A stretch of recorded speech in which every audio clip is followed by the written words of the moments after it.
E aí, pessoal, tudo bem com vocês? Tudo certo? Então, fizemos a abertura do programa aqui com o professor Marlos. Legal, ele nos apresentou alguns dos professores que vão estar trabalhando com vocês. Então, a partir de agora, vamos aos trabalhos, não é mesmo? Vamos trabalhar, vamos resolver questões, vamos discutir os temas e os conteúdos das diferentes disciplinas e vamos entender como funciona esse Enem, vamos nos preparar para essa prova tão específica, tão distinta, mas ao mesmo tempo que não para de crescer no Brasil, né? Teve ali uma reformada nela em 2009 e depois, à medida em que ela foi se qualificando nos últimos anos, as universidades brasileiras foram adotando ela como um modelo praticamente único de sistema seletivo, de processo seletivo, e hoje o Enem, basicamente, né, tirando algumas universidades paulistas, né, do estado de São Paulo e aqui do sul do país, praticamente que mesmo assim adotam o Enem como parte do seu processo seletivo, praticamente o Brasil inteiro adotou essa prova. Então, uma prova muito importante, uma prova que define muitos futuros aí. Espero que a gente possa te ajudar a definir o seu em relação a essa prova, legal? Então, eu vou começar os trabalhos com Sociologia, com a área de Humanas. Temos aqui para dialogar, para conversar, ou às vezes só para assistir, né? De repente para não botar numa roubada, porque depois eu que posso estar na roubada, né? Com o professor Paulo de Química, legal? E com a Denise, a nossa tutora das segundas, mas também professora de redação, em que a gente pode, né, Denise, trocar uma ideia aqui durante as aulas, legal. Então, pessoal, olha só. Eu quero começar fazendo um comentário bem geral, não só à prova de Humanas, mas a todo o Enem, que me parece ser, né, uma maneira de você entender muito bem do que se trata o Enem. Seguinte, ó, se você está com um caderninho, é importante você que está assistindo a aula, aí está com um caderninho, fazendo as suas anotações, as suas reflexões, anota essa frase para você. Seguinte, o Enem não é uma prova que quer saber o que você sabe. O Enem quer saber o que você sabe fazer com o que você sabe. Legal? Não é uma prova que quer saber o que você sabe. É uma prova que quer saber o que você sabe fazer com o que você sabe. Ou seja, qual é essa diferença que eu estou tentando estabelecer para vocês? O Enem é menos uma prova de memória, uma prova de cobranças de conteúdo simples e direto, sabe ou não sabe, mas é uma prova que procura jogar esses conteúdos em contextos específicos, que você precisa interpretá-los, que você precisa entender esses contextos a partir dos conteúdos das disciplinas. Então, sim, os conteúdos, as informações são importantes, mas você precisa ter essas informações e usá-las na sua leitura de mundo, na sua percepção de mundo. Então, é uma prova mais dinâmica, é uma prova mais prática, é uma prova que vai cobrar intervenção social, seja na redação, seja na prova de Humanas e até mesmo em outras questões de outras provas, tá bom? Então, vamos lá. A pergunta aqui para você é: o que você sabe fazer com o que você sabe? Né? Como é que você sabe ler o mundo à sua volta, os contextos, as questões que estão rolando aí à sua volta, a partir do conteúdo que você aprende em sala de aula? Legal? Então, use essa frase como uma espécie de norte, como uma espécie de orientação geral para você começar a se familiarizar com o Enem. Tá bom? Diga lá, Paulo. Achei bastante interessante a tua fala, porque a gente sempre pede isso não só na sociologia, na história, o caderninho, né? Porque a gente sempre passa vários tópicos essenciais dentro da sociologia, dentro da redação, que podem ser colocados aí como temas principais para a redação ou para, né, a questão química, e, como você falou, ir anotando. O grande macete, vamos dizer assim, da resolução de uma questão que você vai falar, isso eu tenho certeza absoluta, é ir lendo e tentando ir já interpretando aquilo que a questão quer de você. Certo? Que nem você falou, ele vai te dar um comando.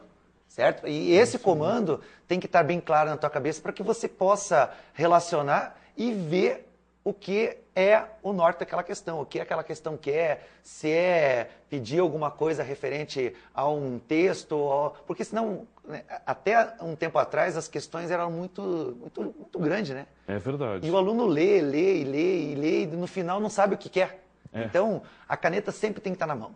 A caneta sempre tem que estar destacando aquilo que é plausível para que você consiga resolver aquela questão. E o caderninho para fazer as anotações e procurar na internet. A gente vai dar base aqui, muitos tópicos importantes. Eu acho que é importante você também destacar e procurar no seu livro, perguntar para o seu professor, né, que a gente está dando um que a mais. Mas eu sei que você vai, né, ter os fatores mais importantes para que você possa resolver a questão bem com qualidade. É verdade, é muito importante o que o Paulo está dizendo para vocês, pessoal, porque é o seguinte, ó, imagine 4 horas fazendo uma prova, 90 questões, 45 de humanas, 45 de ciências da natureza no primeiro dia, sábado.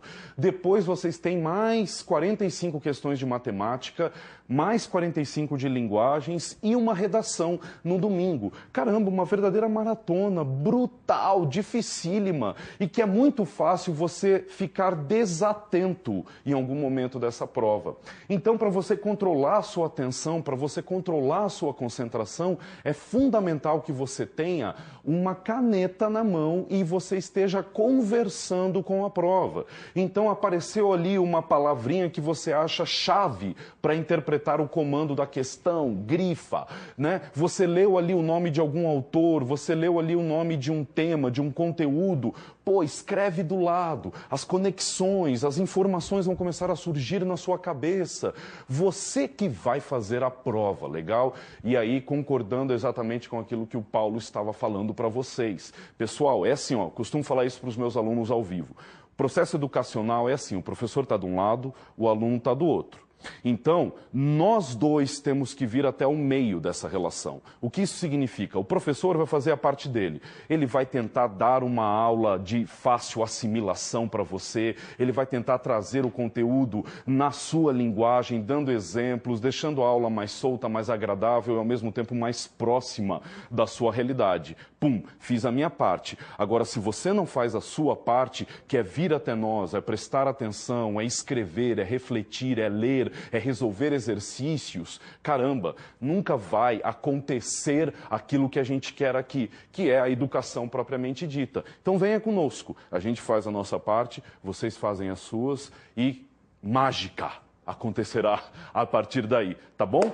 Outra coisa, entrando agora especificamente na prova de ciências humanas. E aí, perguntando para o Paulo, ciências da natureza, química, física e biologia, você diria que é fácil de identificar qual questão é de cada disciplina? Não, não é. Quer dizer, algumas sim, né? Porque elas são direcionadas ao foco químico mesmo. Mas, assim, de 45, acredito que umas 10 a gente fica meio na dúvida. Que você vê ali conteúdos das diferentes disciplinas. Por exemplo, o professor de física poderia ter muito bem resolvido a questão. Como vai acontecer isso?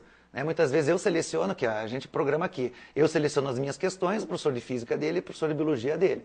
Só que muitas vezes, como a gente não tem essa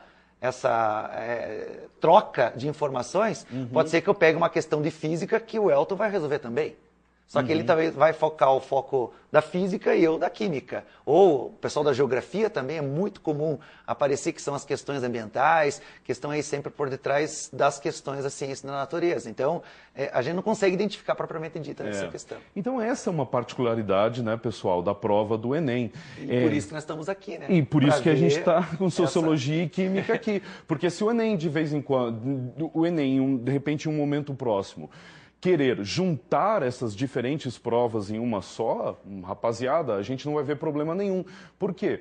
E aí, deixa eu usar uma metáfora aqui, uma imagem para você se ligar no que eu quero dizer. Se você olha para a janela, lá fora, você não vai ver o mundo separado em disciplinas. Legal? Você não vai ver a sociologia ali, a química acolá, a biologia de um outro lado e a redação ali no meio. Não, o mundo é completamente misturado. Quem dividiu isso em disciplinas foi o ser humano, para entender melhor, para estudar melhor, para organizar o seu processo de conhecimento.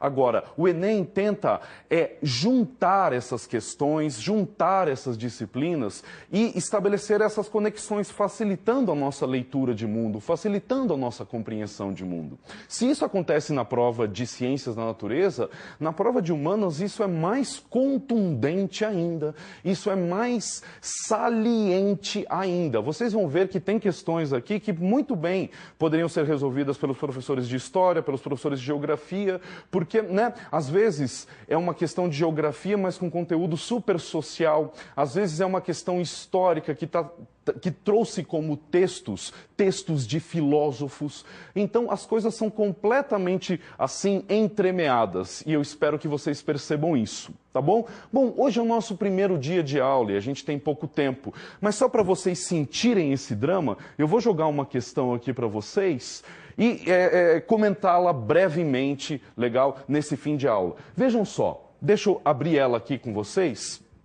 E é uma questão 15 da prova de 2010. Então, leiam lá comigo.